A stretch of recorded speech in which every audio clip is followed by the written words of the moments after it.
25 वर्ष झाली हो, पण अजूनही तोच लढा सुरू आहे. 80% मराठीच मुलांना नोकऱ्या मिळायला पाहिजे. या महाराष्ट्रात मराठी आमचे लाडके खासदार संजयजी राऊत साहेब यांना विनंती करतो की आपण यावर आणि आम्हाला मार्गदर्शन करावं. माननीय संजयजी राऊत साहेब. हिंगोलीतले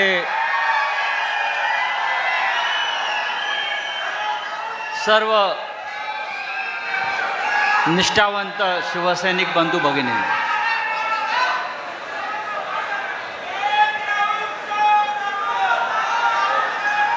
सन्माननीय शिवसेना प्रमुख उद्धव ठाकरे साहेब, शिवसेना नेते आदित्य, इतर सर्व शिवसेनेचे पदाधिकारी, हिंगोलीमधलं हे आजचं वातावरण पाहिल्यावर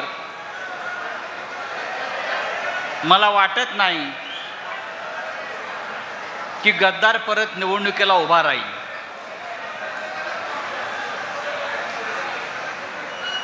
आज आम्ही सकाळपासून विदर्भात आहोत. काल विदर्भात आलो, नागपूरला उतरलो. आमच्याबरोबर विमानामध्ये राज्याचे मुख्यमंत्री होते आणि विमानतळावर बाहेर हजारो शिवसैनिक हे शिवसेना प्रमुख उद्धव ठाकरे यांच्या स्वागतासाठी तिथे उपस्थित होते. आज यवतमाळ, वाशिम या दोन्ही ठिकाणी प्रचंड सभा झाल्या कार्यकर्त्यांच्या, निष्ठावंतांच्या. यवतमाळच्या गद्दाराला गाडून आता हिंगोलीतल्या गद्दाराला गाडण्यासाठी आम्ही इथे आलेलो आहोत. एकही गद्दार शिल्लक राहणार नाही. हिंदुहृदय सम्राट बाळासाहेब ठाकरे यांचं एक वाक्य मला नेहमी आठवतं. बाळासाहेब ठाकरे सांगायचे, एक वेळ लढला नाहीस तरी चालेल पण विकला जाऊ नकोस. आणि हा इकडला गद्दार विकला गेला 50 कोटीला. 50 कोटीला खासदार विकला गेला. स्वतः लिलावामध्ये उभा राहिला आणि म्हटलं माझी किंमत करा. आणि 50 कोटीला त्याला जसे बैल गाढवं विकत घेतात तसं त्याला विकत घेतला या खासदाराला. मी 2-3 दिवसापूर्वी पाहिलं की आमच्या शिवसैनिकांनी त्याचा रस्ता अडवला, त्याला इशारा दिला आणि त्यानंतर ते महाशय म्हणतात मी सुद्धा बघून घेईन. अरे तू काय बघतोस?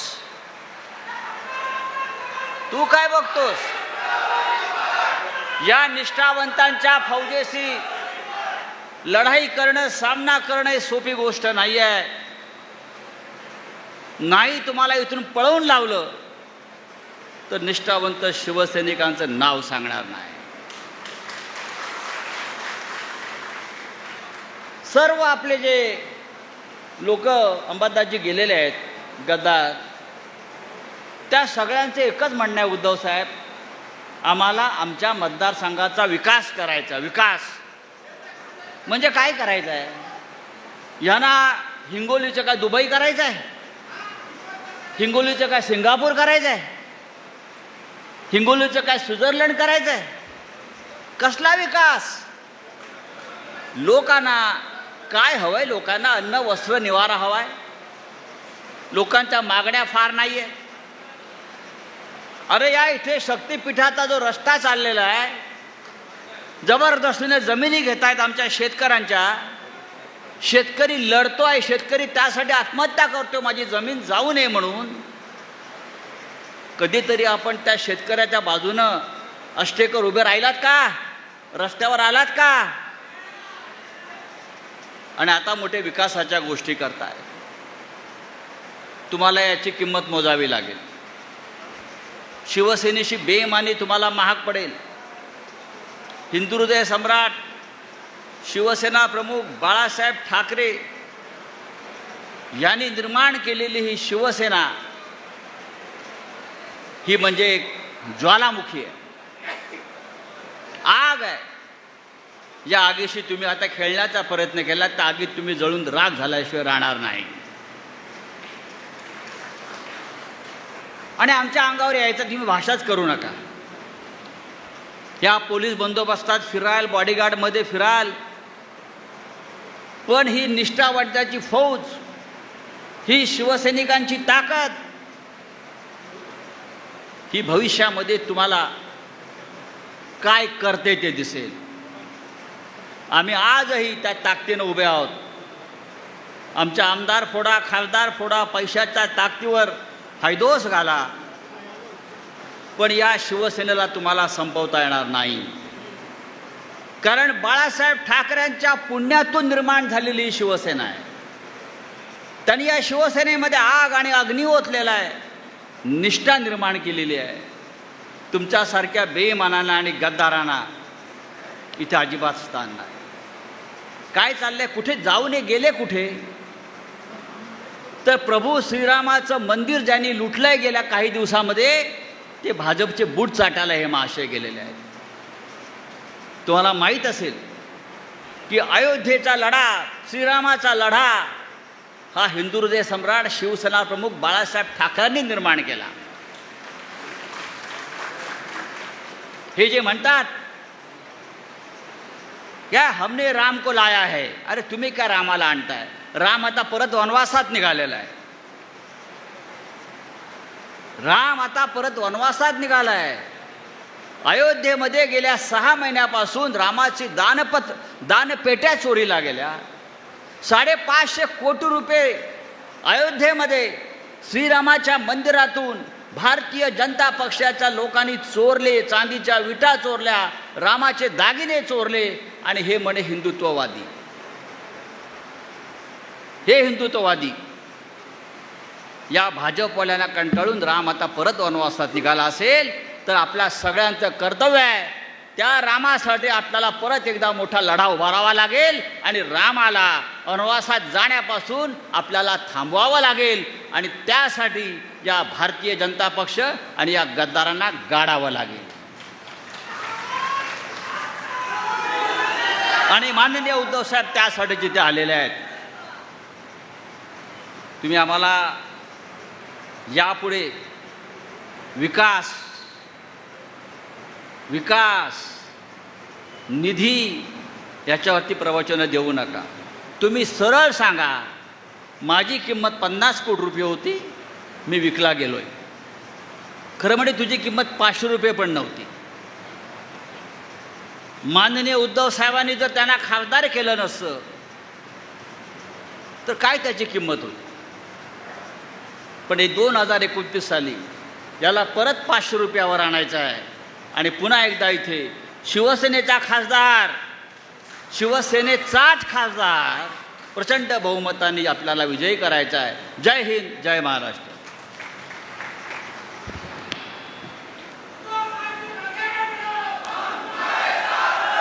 नसेल संगतीला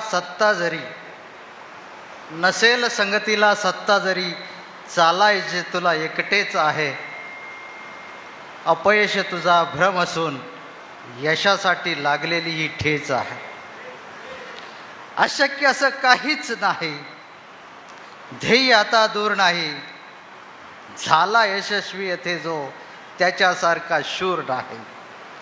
का विचार करतोस तू त्या गेलेल्या लोकांचा? का विचार करतोस तू त्या गेलेल्या लोकांचा? आधार नाही दिला ज्यांनी त्या विसरलेल्या नात्यांचा. उठ आता जागा हो, तूच तुझ्या स्वप्नाचा धागा हो. घडवून स्वराज्य उद्याचे उद्धवजींच्या विचारांचा धागा हो. मी आदरणीय उद्धव साहेबांना विनंती करतो की आपण आम्हास मार्गदर्शन करावं.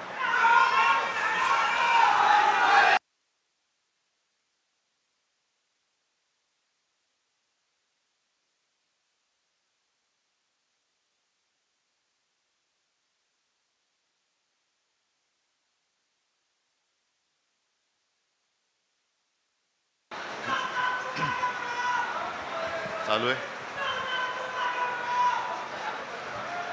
जमलेल्या माझ्या कट्टर कडवट निष्ठावंत शिवसैनिक बांधवानो, भगिनी आणि मातांनो,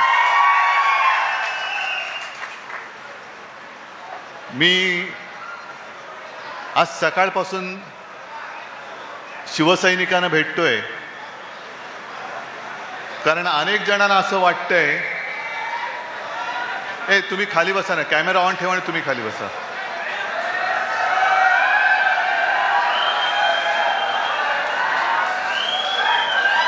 अनेक जणांना असं वाटतंय की एक 2-5 खासदार फोडले, 25-30 आमदार फोडले म्हणजे शिवसेना संपली.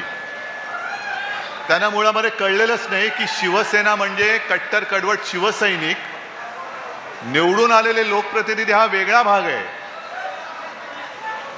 म्हणजे आम्ही ज्यांना निवडून दिलं, ज्या लोकांनी त्यांना मोठं केलं, असे अनेक लोक ज्यांना या शिवसैनिकांनी मोठं केलं ते गेले, पण तरी शिवसेना काही संपत नाहीये आणि कोणी संपूच शकत नाहीये. नाहीतर तुम्हीच बघा, या हिंगोली मतदारसंघात लागोपाठ 2दा गद्दारी झाली. आधीचाही खासदार गेला, तो तर आता तोंडच दाखवू शकत नाही, चोरवाटेने आतमध्ये घ्यावं लागलं त्याला. कारण निवडणूक लढण्यासाठी लोकांसमोर जाणार कसं? कारण तोंडाला हळद नाही तर काळं लागलेलं आहे. तोंडाला काळी फासलेली माणसं लोकांसमोर जाऊ शकत नाहीत. म्हणून हिंगोलीमधला खासदार तो पडून गेला, तो पडला.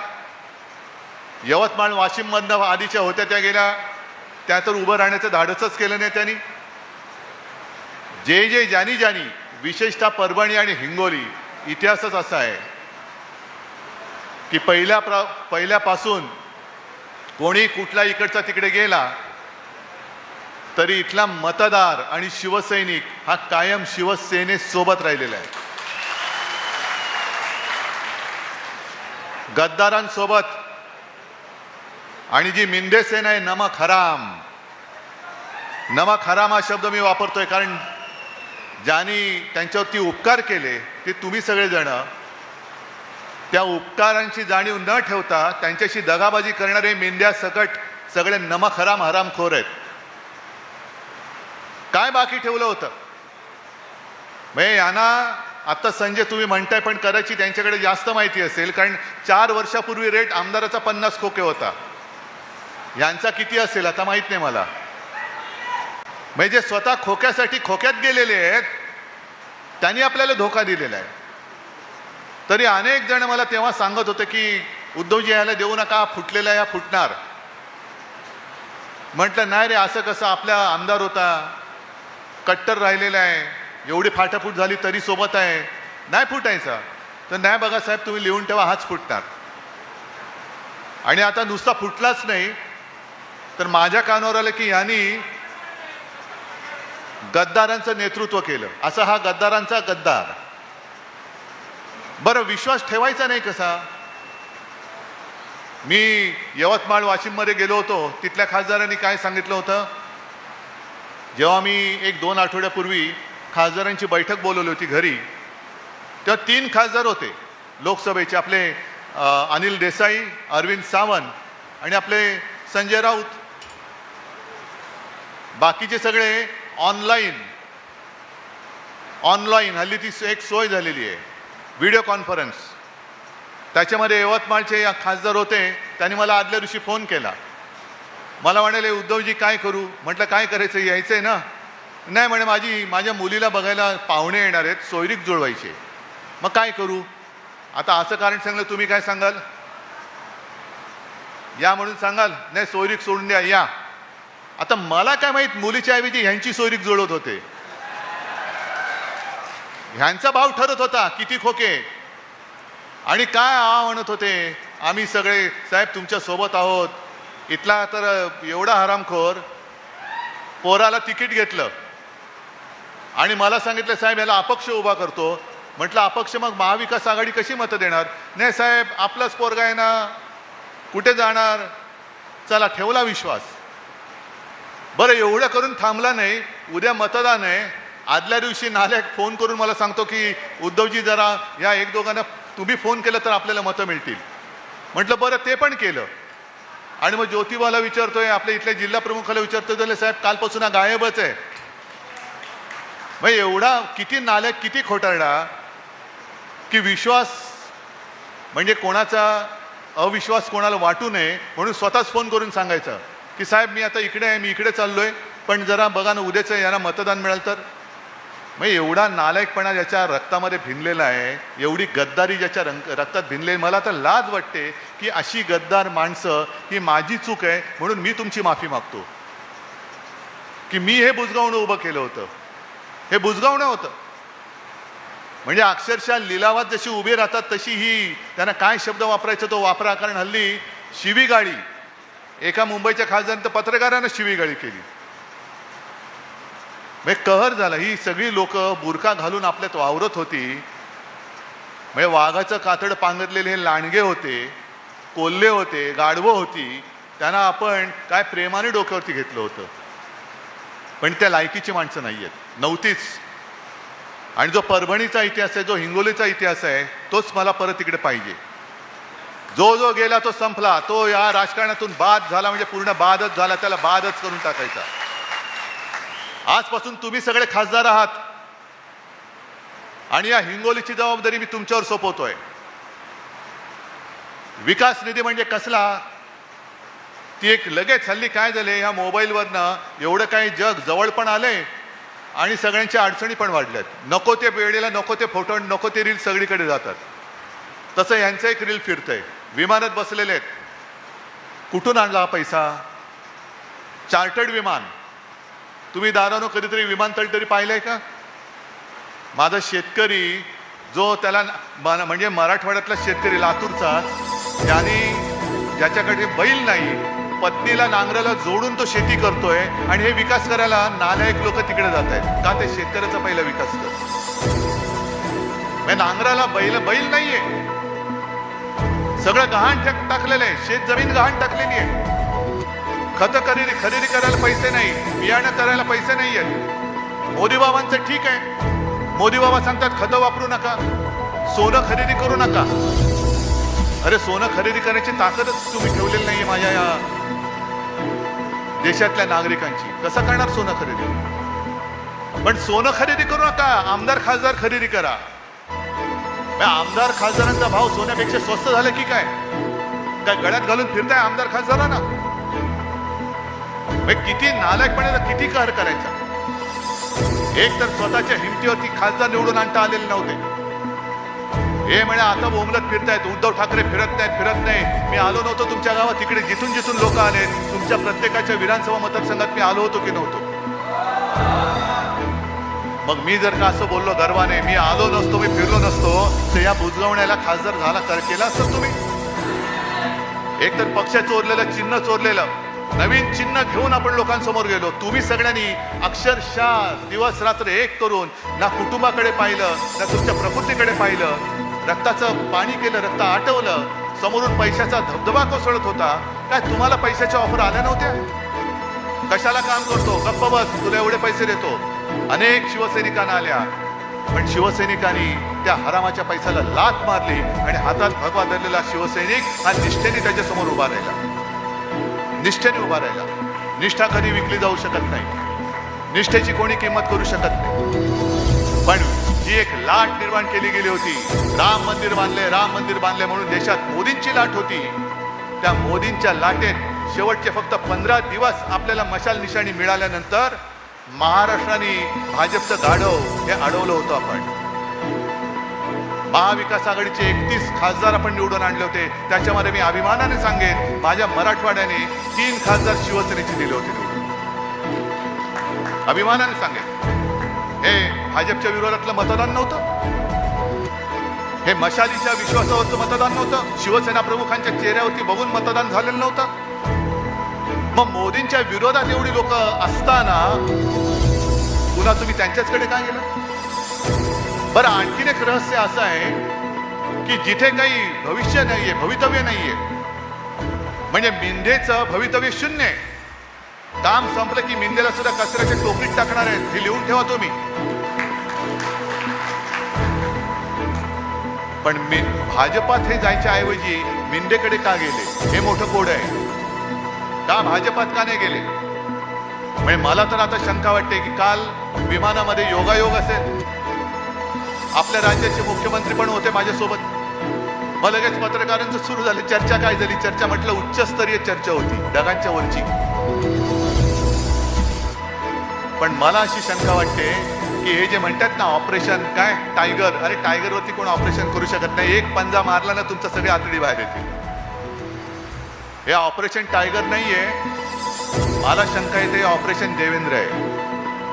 कारण आज ना उद्या, कारण देवेंद्र त्यांना असं वाटतंय की देवेंद्र फडणवीस कदाचित उद्या पंतप्रधान पदाच्या शर्यतीत उतरतील, म्हणून आत्ताच त्यांचे पंख काप. महाराष्ट्रातून एकही माणूस दिल्लीपर्यंत पोहोचता कामा नये, म्हणून त्याला तिथल्या तिथे गुंतवून ठेव, म्हणून शिवसेनेचे खासदार फोडून अमित शहानी त्यांना या मिंद्याकडे पाठवल्यात. हा माझा स्पष्ट आरोप नाही, माझा समज आहे. असू शकतो की नसतो.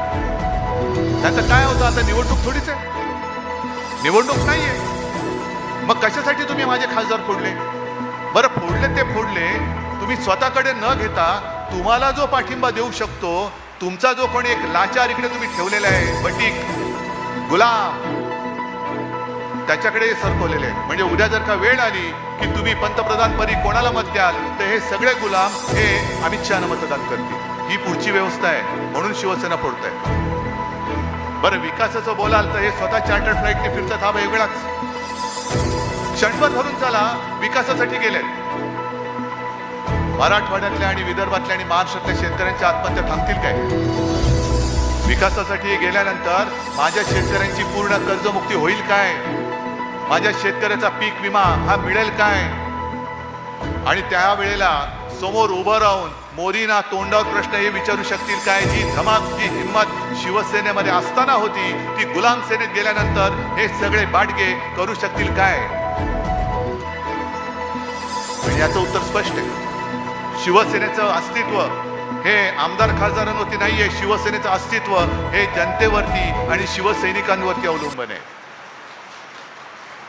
आता सुद्धा माझ्याकडे, मी सरकारमध्ये नाहीये, तरी पण एक शिष्टमंडळ भेटलं आणि एक आता यांनी समोरून एक निवेदन दिलं, शक्तीपीठ महामार्ग रद्द करा. कोण आहे मी? काय करू शकतो? माझे तर खासदार पण फोडलेत. इथला जो खासदार होता त्याला विचारा, नालायका तू कधीतरी आमच्या बाजूनी कधी बोललास तिकडे? आता बोलू शकतोस? जाऊ शकतोस तिकडे की नाही? या शक्तीपीठ महामार्गामध्ये माझ्या शेतकऱ्यांचं संपूर्ण राख रांगोळी होते, कुटुंबाच्या कुटुंब उद्ध्वस्त होत आहेत, त्यासाठी सुद्धा लोकांच्या आत्महत्या झालेल्या आहेत. हा शक्तीपीठ महामार्ग होऊ देऊ नका हे सांगण्याचं धैर्य हे विकासवाले करू शकतील काय? मग जबाबदारी आपलीच येणार आहे. कारण विकास त्यांचा होणार, खोके त्यांना मिळालेत. रस्त्यावरती कोण? तुम्ही आणि आम्ही. जसं मी तुमची माफी मागायला आलो तसंच तुम्हाला मी विश्वास द्यायला आलेलो आहे. खासदार फुटला फुटू द्या, पुन्हा आपण नवीन खासदार आणू, आपल्या हक्काचा आणू, नव्याने आमदार आणू. पण तुमच्या न्याय हक्काचे आणि जीवन मरणाचे जे प्रश्न आहेत ते सोडवण्यासाठी हा उद्धव बाळासाहेब ठाकरे तुमच्या खांद्याला खांदा लावून, आमदार खासदार कोणी सोबत नसला तरी मी तुमच्या सोबत उभा राहिल्याशिवाय राहणार नाही. कारण माझी बांधिलकी ही सत्तेशी नाहीये, माझी बांधिलकी त्या फुटीरांशी नाहीये, माझी बांधिलकी तुमच्याशी आहे. तुमच्यामुळे हे आमदार खासदार दिल्ली आणि विधिमंडळ बघू शकतात, नाहीतर किंमत त्यांची काय होती. पण हा एक नवीन धंदा झालेला आहे. एक तर काय करतात हल्ली, समोरून कोण उभा राहिला महायुतीचा की त्याच्या विरुद्ध उभं राहायचं. साहेब 100% येतो आणि मग साठोलोटा असं करायचं की बरोबर शेवटच्या दिवशी अर्ज मागे घेऊन पसार व्हायचं. पैसे घेतात आणि पसार होतात, म्हणजे बिनविरोध निवडणूक होते.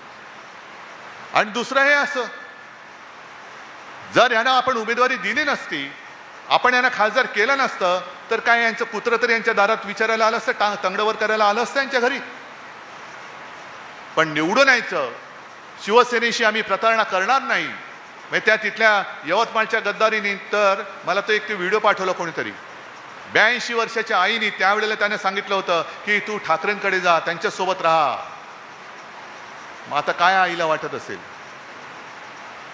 तसंच ह्या इथल्या गद्दारांनी सुद्धा जो विश्वासघात आपल्याशी केलेला आहे, विश्वासघात केला तो केला, पण परत पोराला पुढे सरकवत होते. म्हणजे हे विशेष.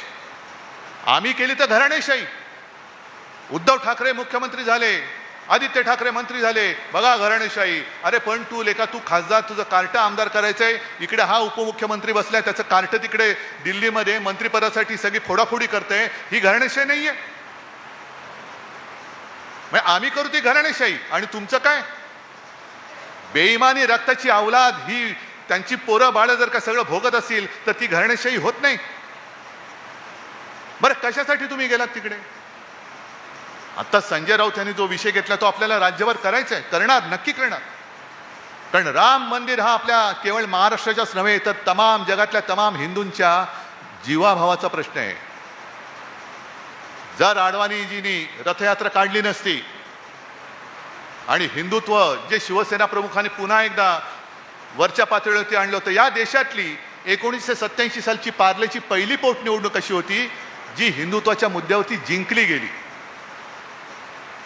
आणि मग तेव्हापासून सगळ्यांच्या लक्षात आलं, अरे हिंदू वोट बँकेवरती निवडणूक जिंकू शकतो. मग भाजप सोबत आला, मग अडवाणीने रथयात्रा काढली, मग मंडल कमंडल झालं, बाबरी पाडली गेली. त्यावेळेला आपल्याकडनं मराठवाड्यात सुद्धा आणि महाराष्ट्रातनं अनेक शिवसैनिक तिकडे गेले होते. पण बाबरी पाडल्यानंतर सगळे भाजपवाले 2 पायात शेपूट घालून बिळात लपून बसले होते. आम्ही नाही, आम्ही नाही, आम्ही नाही, आम्ही नाही, आम्ही नाही, आम्ही नाही. आणि कोर्टाने निर्णय देऊन राम मंदिर झाल्यानंतर काय छाती काढून पुढे आले, शंकराचार्य नको, हा नको, तो नको, फक्त मीच, जणू काय मीच सगळं केलं आणि मीच राम मंदिर उभं केलं. मग आता राम मंदिराची जी काही लूट चालले, मंदिर वही बनाएंगे, कशासाठी? लुटणे केली आहे.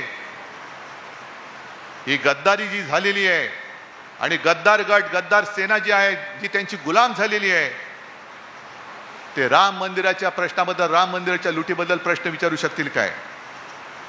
आपण करणार आहोत, राज्यभर आंदोलन करणार आहोत.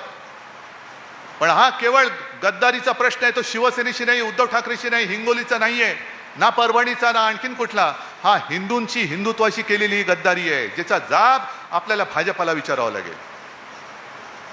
जसं त्यावेळेला मोगल आक्रमकाने आपली मंदिरं लुटली, काही तोडली, तसंच ते बाबरी बांधली गेली होती ना.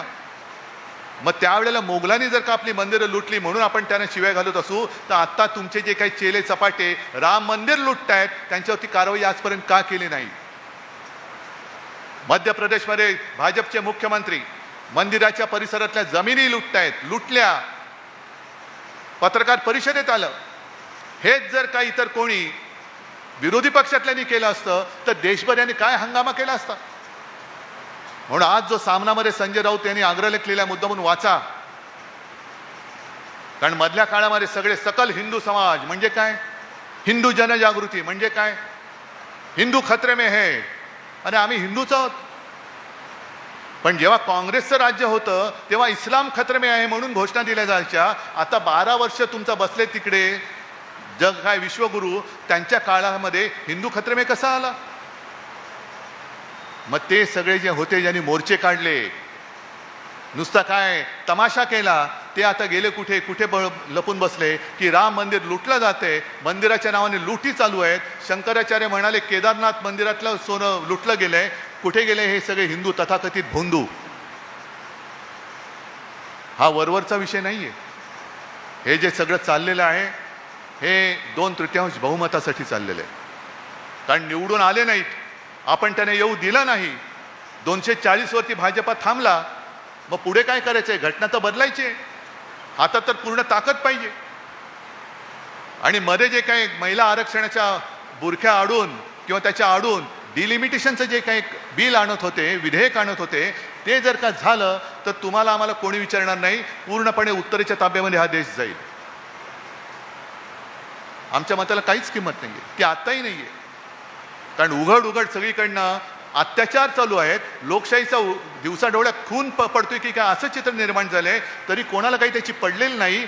पण आम्हाला आमदार खासदार पाहिजेत.